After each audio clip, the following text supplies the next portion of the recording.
Parliament సమావేశాల్లో అన్ని అంశాలపై చర్చించడానికి కేంద్రం సిద్ధంగా ఉందని అఖిలపక్ష సమావేశం తర్వాత పార్లమెంటరీ వ్యవహారాల మంత్రి రిజిజు తెలిపారు.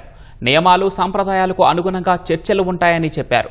పార్లమెంటు వర్షాకాల సమావేశాలు సోమవారం నుంచి ప్రారంభం కానున్న నేపథ్యంలో కేంద్రంలో ఢిల్లీలో అఖిలపక్ష సమావేశం నిర్వహించింది. ఈ సమావేశంలో ప్రతిపక్షాలు కేంద్రానికి పలు ప్రశ్నలు లేవనెత్తాయి. బీహార్లో ఓటర్ల జాబితా సమగ్ర సవరణ, ఆపరేషన్ సింధూర్ సమయంలో అమెరికా అధ్యక్షుడు ట్రంప్ ప్రకటించిన కాల్పుల విరమణ అంశాలపై ఆమ్ ఆద్మీ పార్టీ కేంద్రాన్ని ప్రశ్నించింది. ట్రంప్ పేర్కొన్న అంశాన్ని కాంగ్రెస్ సైతం ప్రస్తావించింది. అంతేకాకుండా పహల్గాంలో భద్రతా వైఫల్యాన్ని లేవనెత్తింది. భారత విదేశాంగ విధానం విఫలమైందని సమాజ్వాదీ పార్టీ పేర్కొంది. ఆపరేషన్ సింధూర్ సమయంలో ఏ దేశం దీనికి మద్దతు ఇవ్వలేదని ఆరోపించింది. ఒడిశాలో శాంతి భద్రతలు కుప్పకూలాయని బీజేడీ ఆరోపించింది.